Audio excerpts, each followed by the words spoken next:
A ver. Nada más fálico que un micrófono. Bueno. Buenas tardes a todos y a todas. Muchas gracias a la Santiago Pampillón. Son mi debilidad, de conocer. Cada vez que me invitan yo vengo.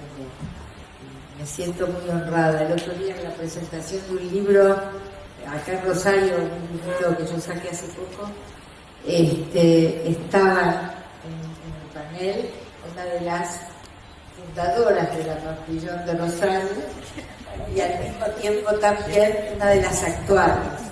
Fue muy conmovedor eso, ¿no?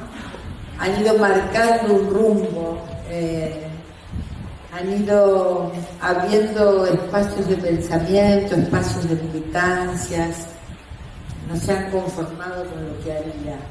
Y eso es muy lindo porque uno tiene la sensación que puede ser tranquilo, ya me da el cambio de posta, está muy bueno. Escuchaba a Federico con mucha atención, la verdad, Federico, felicitaciones, ese nivel de pensamiento me gusta, provoca seguir pensando. Y también me parece muy buena la idea de convocar a un simposio sobre biopolítica, gobierno y subjetividad. Ya el título está diciendo mucho. ¿Cómo pensar las relaciones entre biopolíticas y psicoanálisis? Ambos en plural. Creo que la llamada temática de género, que no es solo una sola cosa, puede darnos cuenta de muy afinadamente de las relaciones que no quisiéramos entre psicoanálisis y biopolíticas, pero que están. Y que entonces se trata de varias cuestiones al mismo tiempo, no solo denunciar esas alianzas espurias entre sistemas de control y espacios psicoanalíticos, sea en los dispositivos de la cura, sea en las aulas, sea en los hospitales, pero también me parece que las cuestiones que se les llama tan rápidamente cuestiones de género o el problema del género, dan cuenta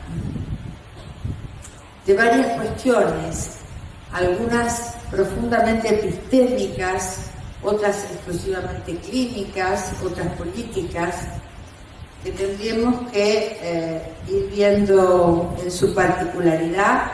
Por supuesto, no tenemos tiempo de desplegar el asunto, pero sí ir planteando algunos puntos para la reflexión. Hace tiempo que yo no exponía en algún lugar algo en relación a género y psicoanálisis, cuando he escrito mucho al respecto, pero ya hace un tiempo que me tiene medio cansada la cuestión. Claro, porque si ustedes piensan, hace 60 años que se produce literatura, bibliotecas enteras. Las primeras feministas, el primer texto que yo conocí fue el de Juliet Mitchell, todavía se hablaba de un psicoanálisis freudiano, y en el mundo hará 50, 60 años que ya hay producción acerca de la trampa patriarcal que tiene el psicoanálisis en su propia letra, y la escuela argentina hemos empezado a escribir a fines de los 70, todavía en dictadura. Entonces, ¿qué es lo que me cansó? Me cansó que años intentando debatir estas cosas que nos parecían tan interesantes, y los y las psicoanalistas, por lo menos de las instituciones más institucionalizadas, nunca quisieron debatir.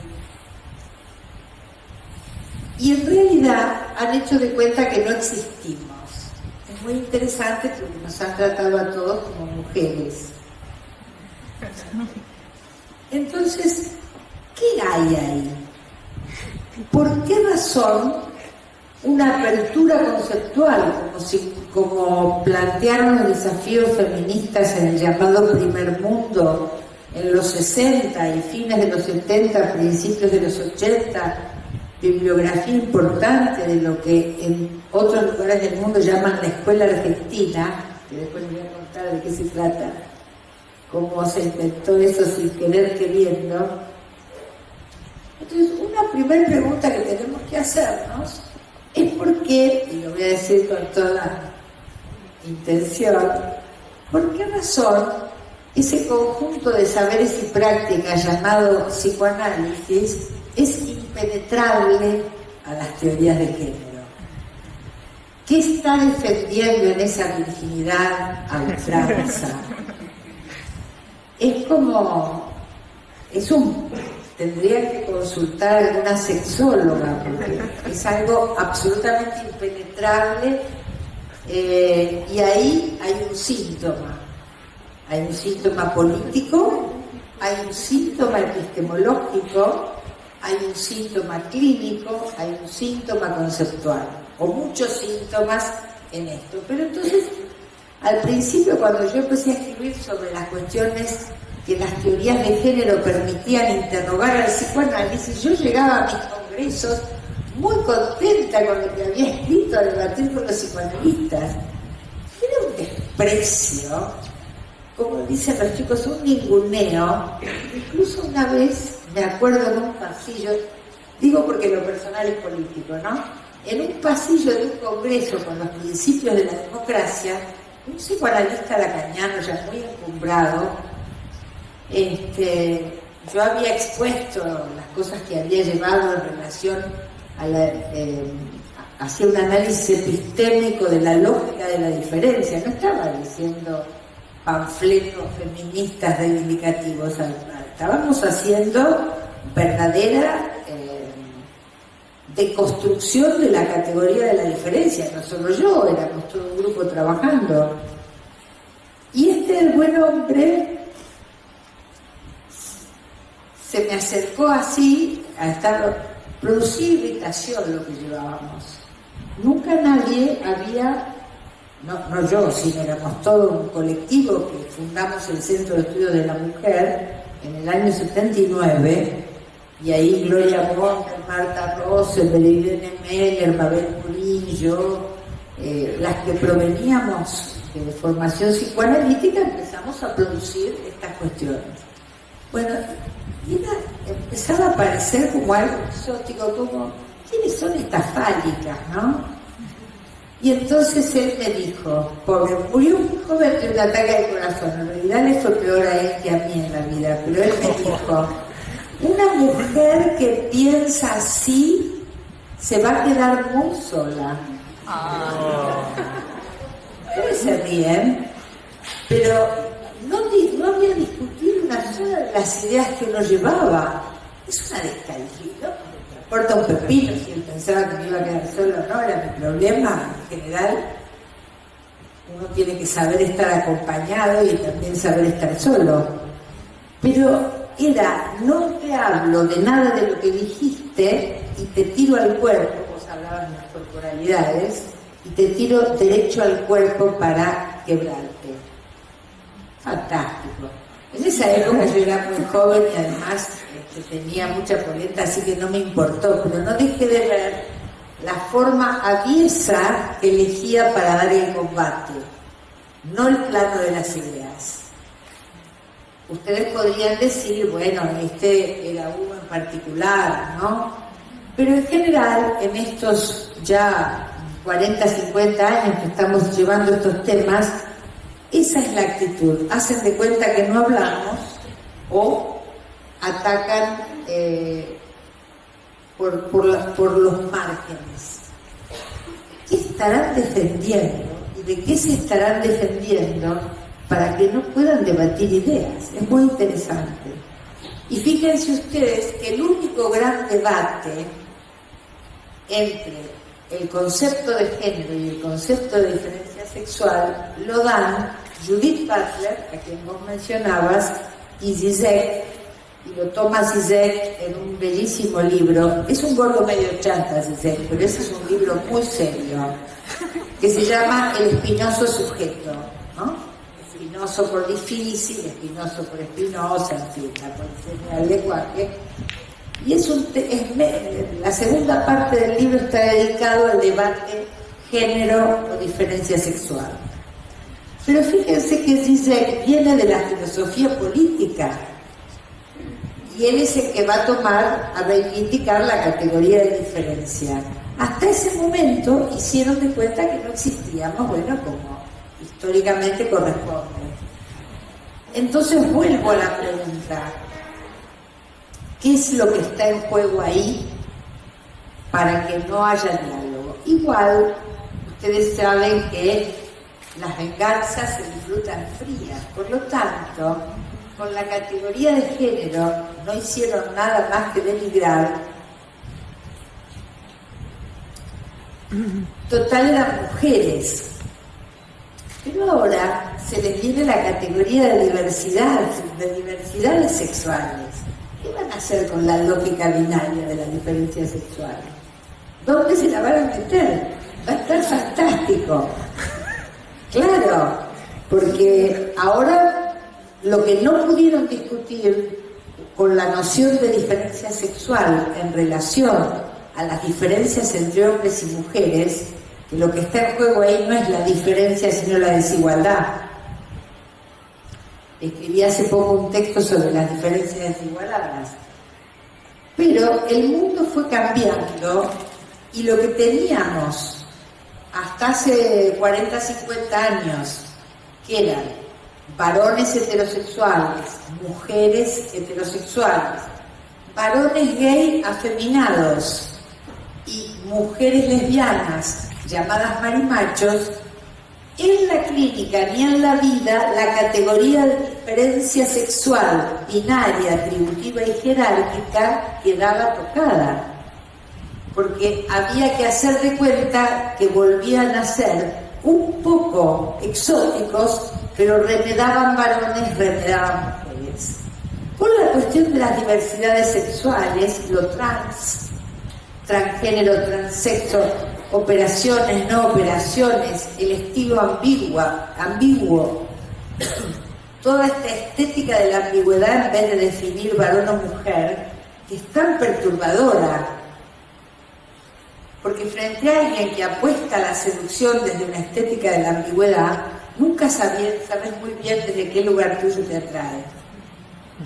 Es muy perturbador. Es muy perturbador y muy interesante lo que se juega allí, ¿no?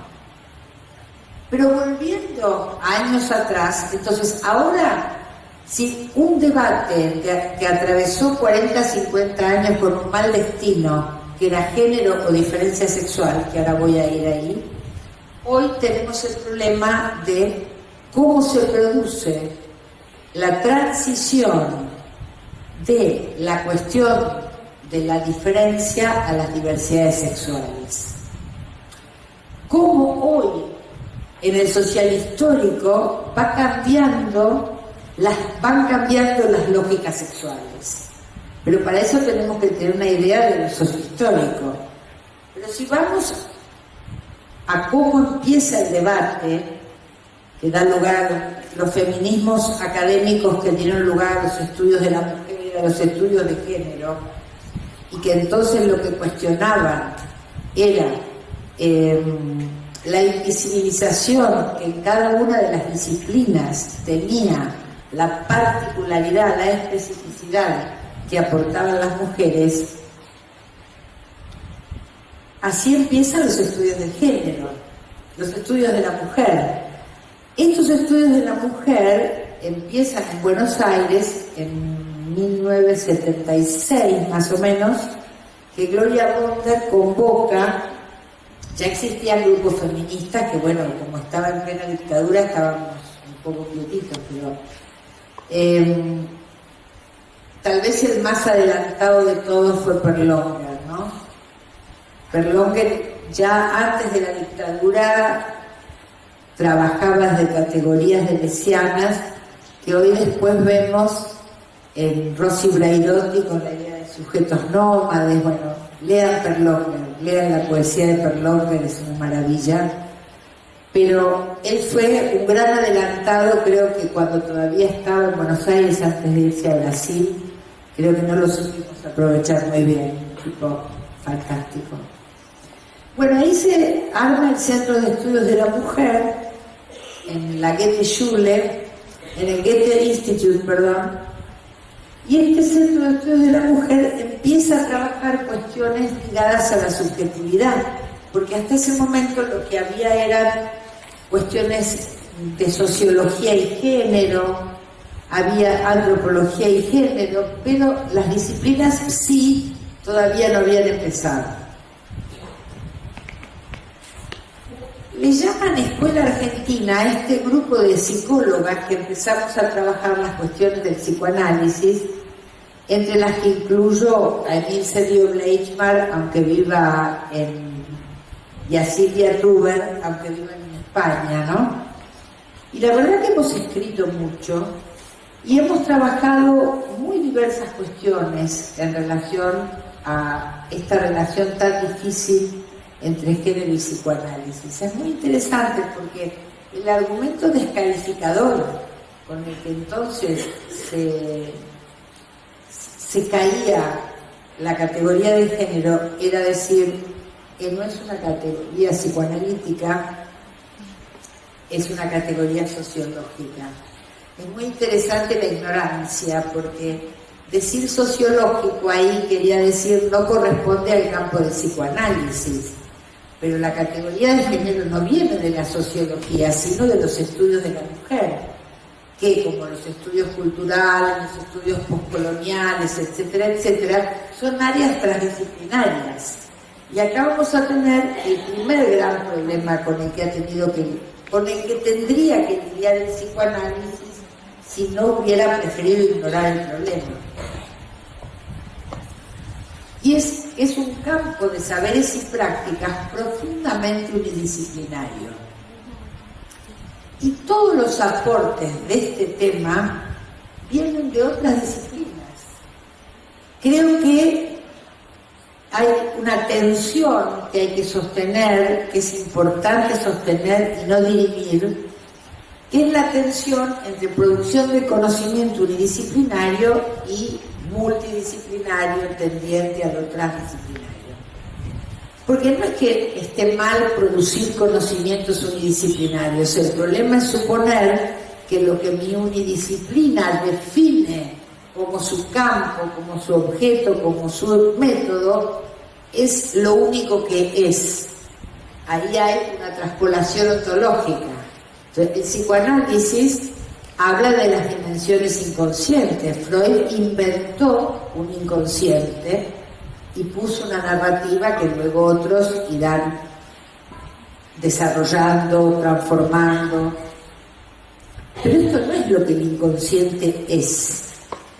Esto es aquello que un dispositivo puso en visibilidad y por lo tanto denunciado.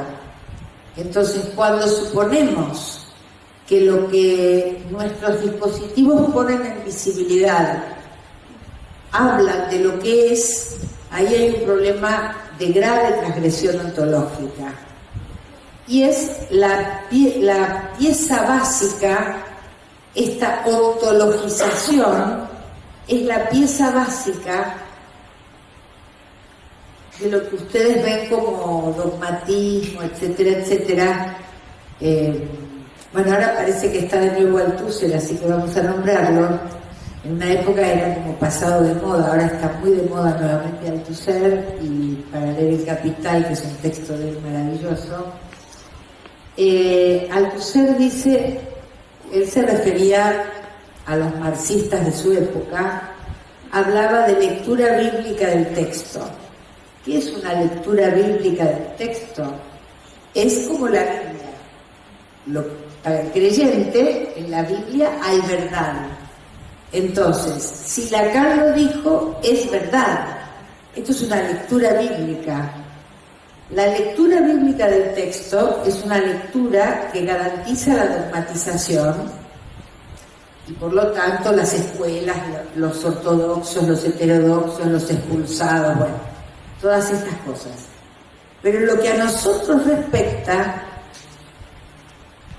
esta ha sido una pieza fundamental por la cual el psicoanálisis quedó fuera de este debate, y hoy lo pueden tomar solo aquellos que leen psicoanálisis desde la filosofía, pero no los psicoanalistas. Por eso ustedes en la facultad, yo en la mía, en las materias no se ha incluido nada de lo que han aportado los estudios de la mujer, luego los estudios de género, ni lo van a aportar. Y todavía siguen imaginando, el otro día fui a una institución psicoanalítica de esas muy renombradas, y entonces yo estaba hablando de las diversidades sexuales, y entonces una, considerándose muy avanzada, muy progresista, me dice, bueno, hay gente que no ha aceptado la castración, hay gente, pues los considero gente, ¿no?, que no ha aceptado la castración. Con eso quedaba todo explicado. Entonces yo, con muchos años más encima que aquella vez de aquel congreso que les contaba, le digo, bueno, mira, yo estaba en una mesa redonda con 2 travestis que medían 2 metros cada una. ¿Vos te crees que yo me animara a decirles eso? ¿Vos te hubieras animado? Y entonces todos nos reímos y sacamos la discusión a través de un chiste, porque no hay cómo, también es todo impenetrable, como el Chaco. ¿No es impenetrable? Entonces siguen pensando eso. Bueno, vamos a ver qué pasa, porque también lo que no va a entrar por el placer del debate de las ideas va a entrar por la soledad en los consultorios.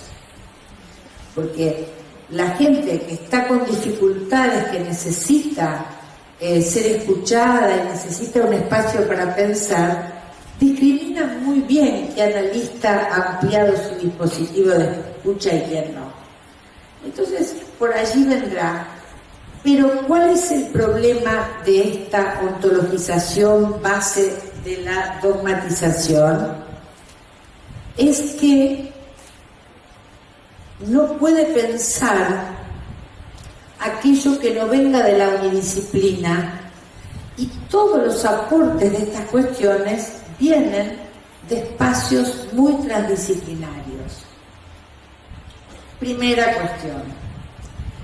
Es muy interesante porque a este método de lectura bíblica del texto, donde hay verdad, hace ya años que a mí me gusta oponerle la idea de elucidación crítica que viene de Castoriadis, o la idea de deconstrucción de Derrida. Miren qué interesante, Derrida piensa que el psicoanálisis y en realidad el pensamiento occidental es pseudo-logo-falocéntrico. Entonces, ¿qué está en discusión? Va más allá de los géneros y el psicoanálisis.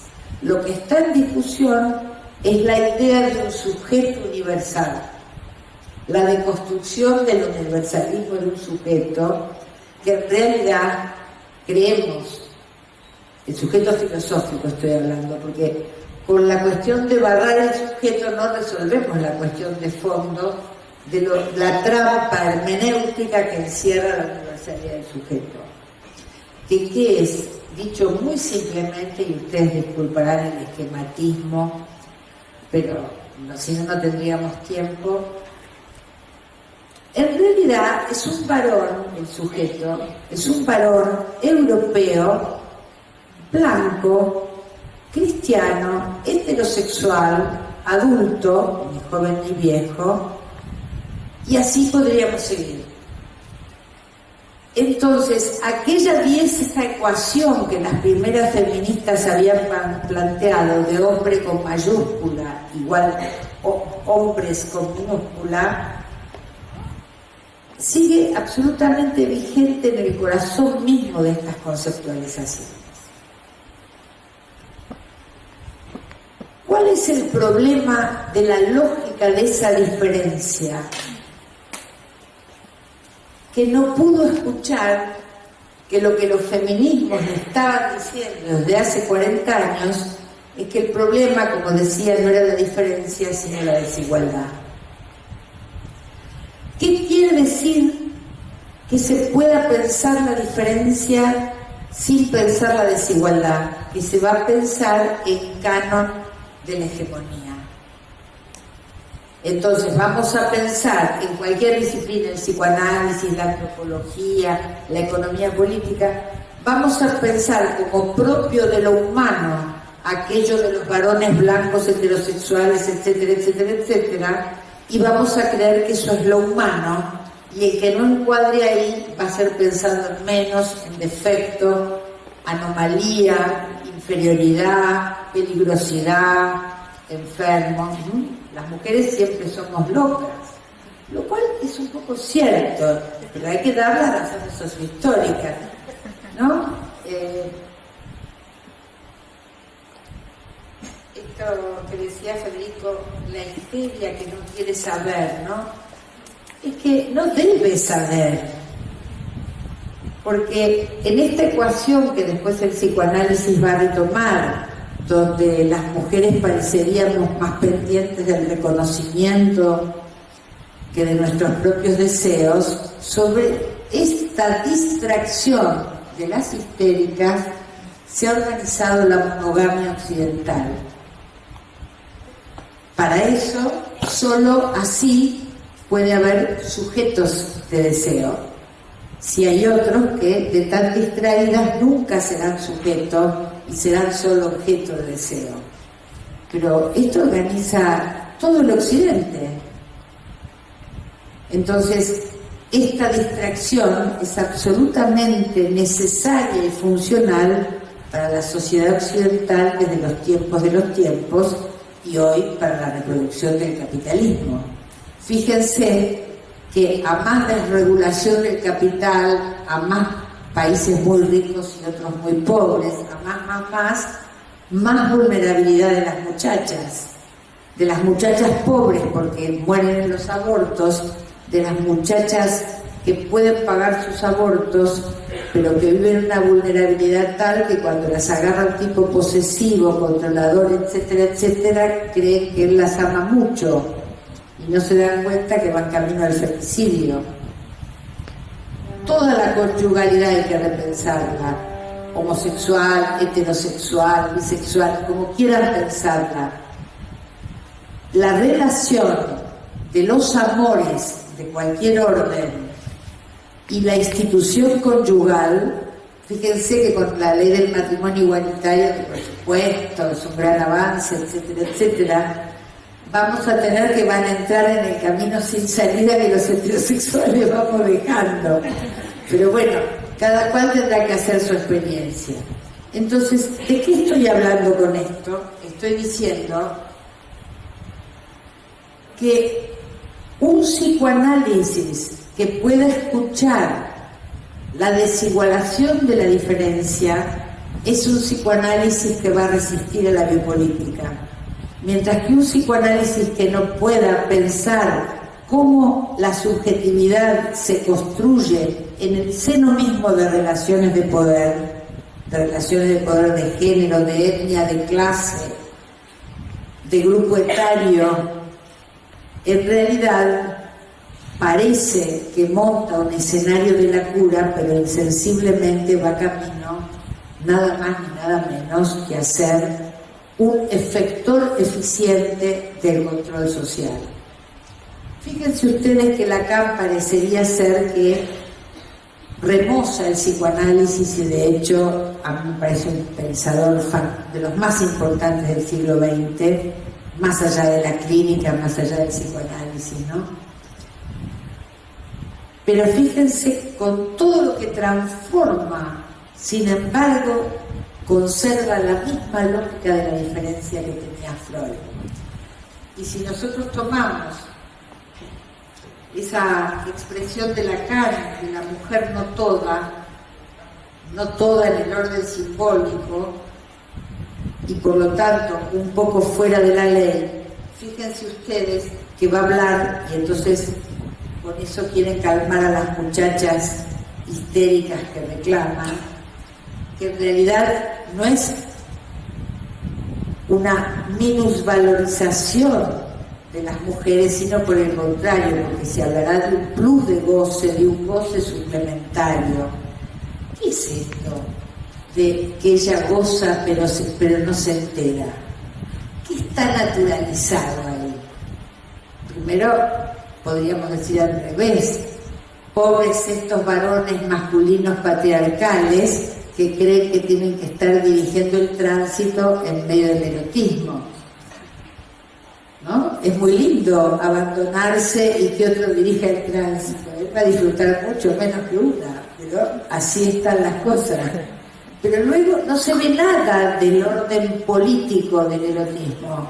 Entonces te cuentan como lo que en realidad es una larga construcción histórica. Vos te reís. Una vez un paciente genial, de esos que levantan cuentaminas en el cruza, y entonces llegó un día a la consulta y dijo: me cansé, no quiero más ser el mozo de la fiesta, un bocadito por acá, un champancito por allá. Se había dado el tipo, quería que lo atendieran a él, pero él estaba preso de su propia lógica, porque solo podía constituirse en su mismidad en la medida en que fuera quien dirigía la orquesta. Esto es en lo erótico, pero también puede ser manejando el auto. Es muy difícil, si ustedes miran un sábado a la noche, que una pareja heterosexual, no sé cómo será en las parejas gays, si será más alternativa la cuestión de quién maneja el coche, pero maneja él, claro, que no es solo quien lava los platos, porque acá ha habido una enorme desviación de los feminismos, donde la gran conquista libertaria de los 60 apostaba a la liberación erótica.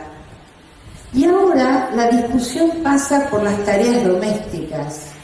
Déjenme de bromar. ¿Ustedes creen que alguna liberación se juega en quien lava los platos?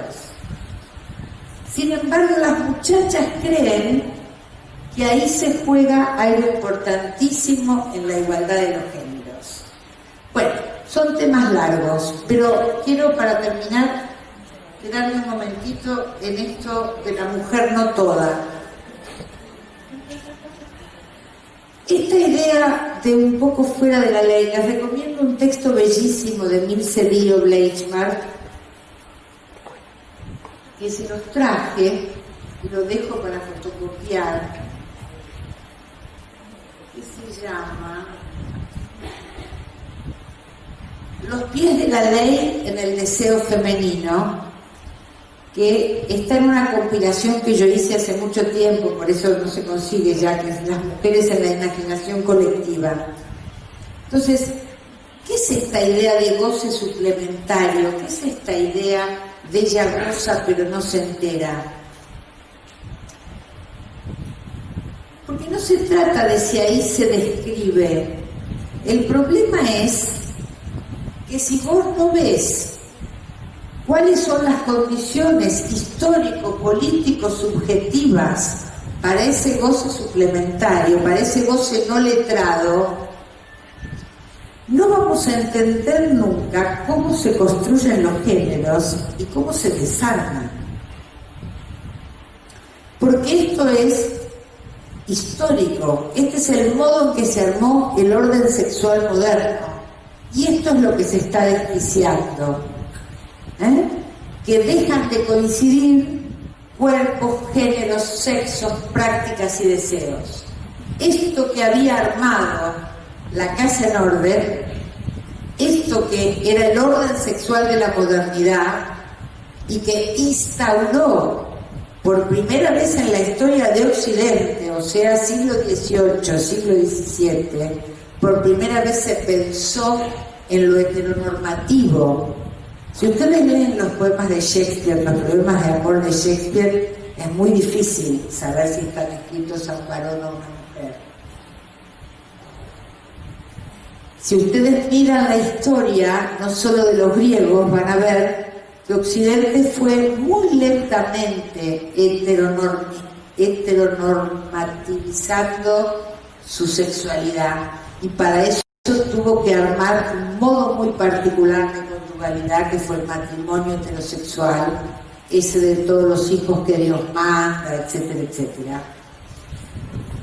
Entonces, ¿qué quiere decir no ver las condiciones de producción? ¿Qué quiere decir no ver las condiciones de posibilidad para que un erotismo sea de un modo y no de otro?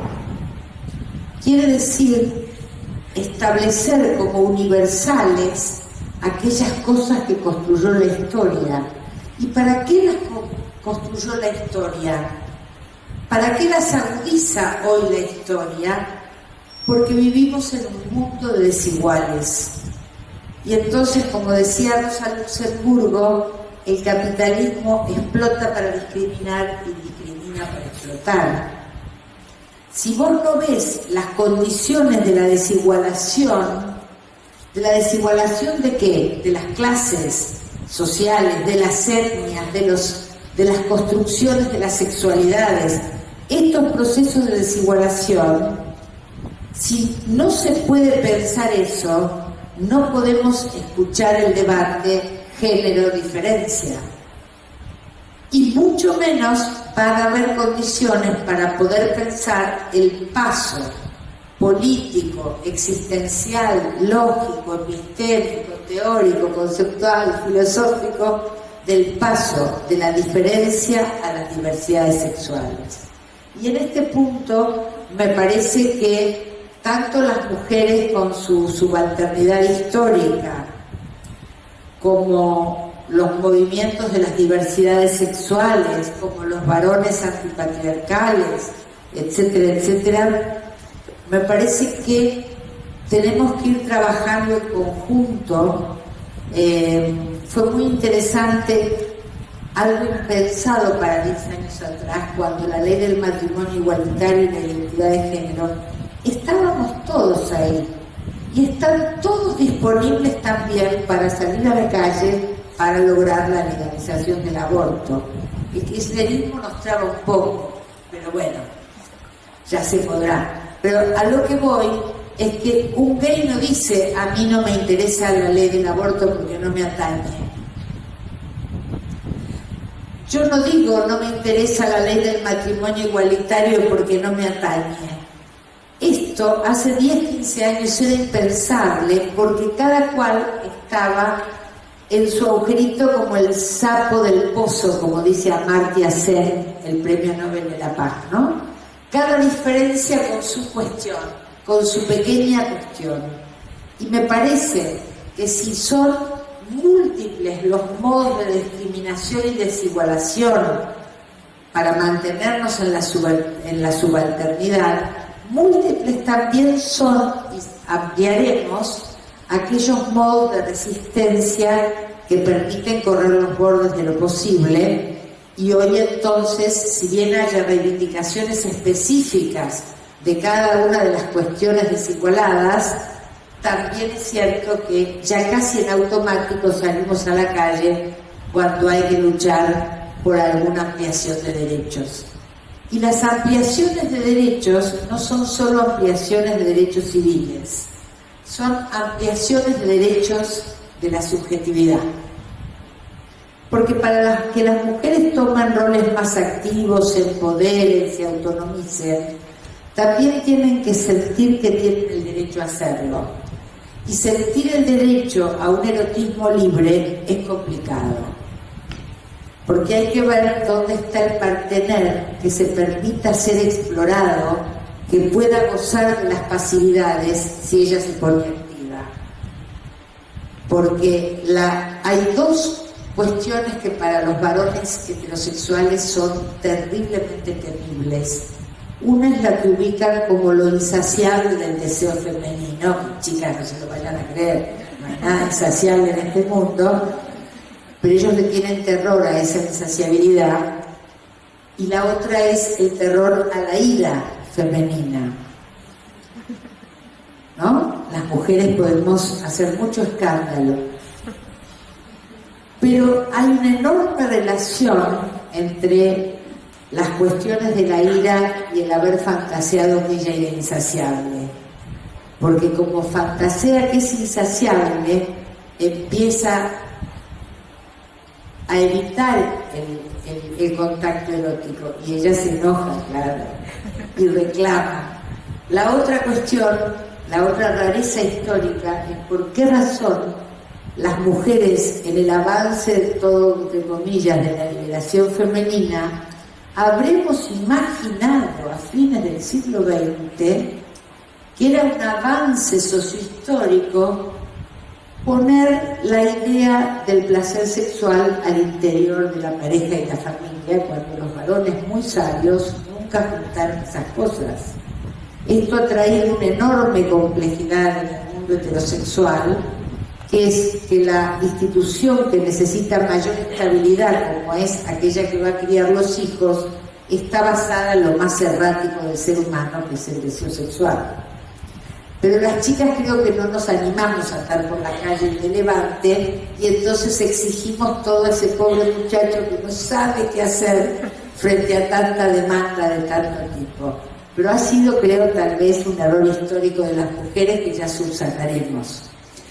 La cuestión, y con esto termino, que ha llevado a estas encerronas de los varones y mujeres heterosexuales, abre ahora un enorme campo de exploración de sus existenciarios en cómo se van a ir dirimiendo estas cuestiones en los amores y conyugalidades de distinto tipo entre personas de un mismo sexo, bisexuales, ambiguos. Ya no hay denominaciones, porque toda combinación es posible. Estaba viendo un caso, ya caso está mal dicho, ¿no? Una consulta de pareja muy interesante de una muchacha trans que allí se había armado toda una situación de mucha dificultad identitaria y en realidad venían a pedir ayuda y yo estaba muy dispuesta a escuchar y con mucho respeto, pero son mundos para los que todavía no hemos podido pensar las categorías. Creo en ese sentido que pensar la categoría conceptual, filosófica de diversidad, que a mi criterio tiene una gran herramienta en la idea deleuziana de multiplicidad, he escrito algo por ahí, me parece que es una urgencia conceptual, porque si no nos quedamos en las situaciones como de la impresión, ¿no? Hay que hacer concepto de diversidad, no solo hablar desde las diversidades, que ya es algo muy importante porque va a contramano de la discriminación y el prejuicio. Pero me parece que los modos en que se vayan dirimiendo las desigualdades al interior, por ejemplo, de las parejas de un mismo sexo, me parece que va a permitir repensar a aquellos que Sueli Rodnik, un poco en broma, un poco en serio, un día me decía, ¿sabes qué pasa, Ana? En unos años, a nosotros que somos como buenos neuróticos, nos van a llamar adictos a la identidad, ¿no? En esta cuestión de los sujetos nómades. Entonces, quiero decir que se abre un enorme camino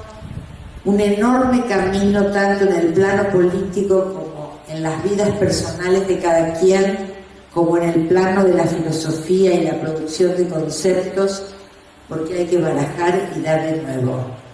Hay que tener el coraje de pensar, no hay que pensar que una formación académica consiste en la transmitir nada, no es la transmisión.